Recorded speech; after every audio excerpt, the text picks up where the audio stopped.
आज evening snacks में क्या बनाऊं? कोई साउथ इंडियन डिश बना दो। कोई एक चीज़ बोलो, क्या बनाऊं? महाराष्ट्र की। नहीं, सिर्फ साउथ इंडियन डिश ही बनेगी। दोनों को ही कंबाइन करके एक चीज़ बना देती हूँ।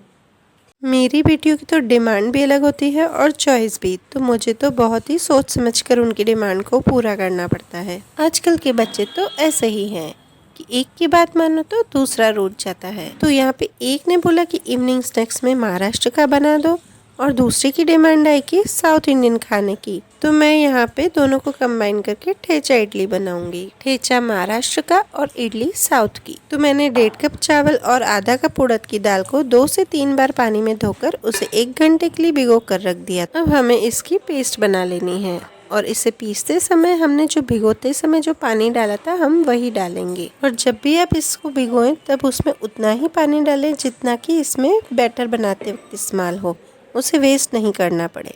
इसके बैटर की कंसिस्टेंसी बिल्कुल इस तरह होनी चाहिए, ना तो ज़्यादा थिक और ना ही ज़्यादा पतली। तो आप उसी हिसाब से इसमें पानी डालिएगा। दिन को ही मैंने इसका बैटर बना लिया था और फिर इसे मैंने 2 घंटे के लिए रेस्ट पर रख दिया था और शाम को फिर से आ गई किचन में इसे बनाने के लिए।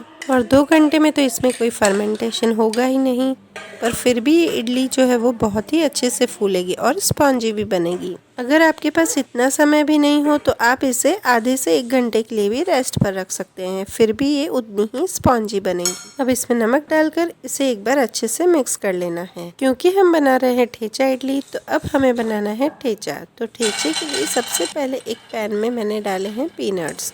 तो पीनट्स मैंने डाले हैं हाफ बाउल और उसे हमें हल्का सा 30 सेकेंड्स तक लगभग लो टू मीडियम फ्लेम पर रोस्ट कर लेना है। इसमें हमें ये ध्यान रखना है कि पीनट्स के छिलके नहीं उतरने चाहिए। और इसमें फिर 1 टीस्पून जितना ऑयल डालकर 1 टीस्पून जितना जीरा डालेंगे और उसे हम सेकेंगे। और फिर जब जीरा अच्छे से सिक जाए तो इसमें मैंने डाल दी है 24 से 25 गार्लिक क्लोव्स और इसे भी हमें 30 टू 40 सेकेंड्स तक रोस्ट कर लेना है।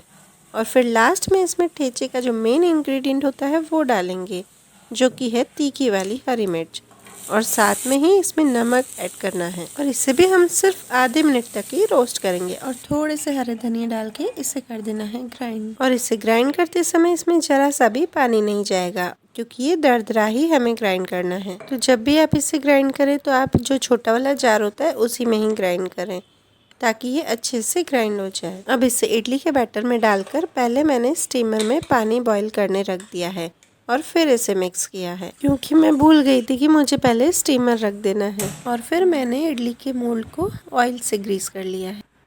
ठेचा इडली आप सूजी से भी बना सकते हो, जैसे आप सूजी की इडली बनाते हो बस वैसे ही उसी में ये ठेचा बनाकर और उसे मिक्स कर दीजिए।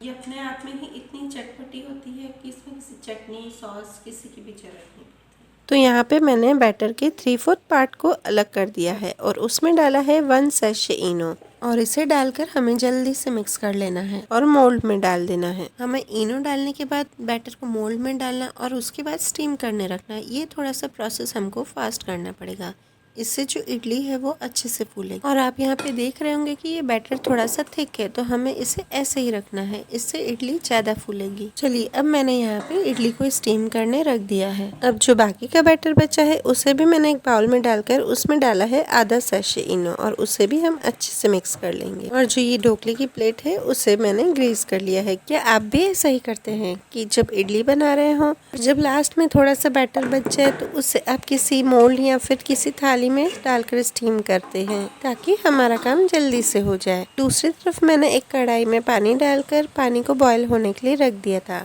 और ढोकले के मोल्ड को उसमें रखकर इसके ऊपर एक ऐसी लिड या प्लेट ढक देनी है जिससे कि स्टीम जो है वो बाहर नहीं आए। साथ ही मैं यहाँ पर काढ़ा बना रही थी क्योंकि विंटर सीजन स्टार्ट होते ही हमारे घर में वीक में 3 से 4 बार काढ़ा जरूर पीते हैं, अगर कफ कोल्ड नहीं हो तो भी, क्योंकि इससे कफ कोल्ड होने के चांसेस ना के बराबर हो जाते हैं। 10 मिनट बाद ठेचा इडली बनकर तैयार हो गई है। देखिए बिल्कुल भी चिपक नहीं रही है, मतलब बिल्कुल ये परफेक्ट बनी है। और यहाँ पे ये ठेचा ढोकले भी बनकर तैयार है। आप इसे ठेचा ढोकले भी बोल सकते हैं। अब 2 से 3 मिनट के बाद हम इसे मोल्ड से निकाल लेंगे। कितने बढ़िया फूले हैं। और जो ढोकले के मोल्ड में उन्हें मैंने पीसेस में कट कर दिए हैं, क्योंकि मैंने इसे ढोकला बोला कि जैसे तड़का लगाऊंगी है, तो मैं इसे ढोकले की जैसे तड़का लगाऊंगी। और दूसरी तरफ मेरा ध्यान क्या, तो दूध बॉईल करने के लिए रखा था, तो वो गिरने से बच गया। हमको दूध वेस्ट हो उसकी टेंशन नहीं होती है, पर दूध गिर के अगर गैस खराब हो जाए बस उसकी टेंशन होती। तो तड़के के लिए मैंने यहाँ पर एक कढ़ाई में 1 टेबलस्पून ऑयल डालकर इसे गर्म होने दिया है। फिर इसमें हाफ टी स्पून राई डालनी है और राई के चटकने पर हम इसमें डालेंगे एक कैप्सिकम। यहाँ पे मैंने हरी मिर्च की जगह कैप्सिकम लिया है, क्योंकि ये ठेचा ढोकला है तो वैसे ही ये बहुत ही स्पाइसी है। और फिर इस ठेचा ढोकले को डालकर उसे और अच्छे से एक बार मिक्स कर लेंगे। आपको भी ये बार बार सुनकर हंसी आ रही होगी कि मैं ये बार बार ठेचा ढोकला क्या बोल रही हूँ। अरे और मैं इसे क्या ही बोलूँ।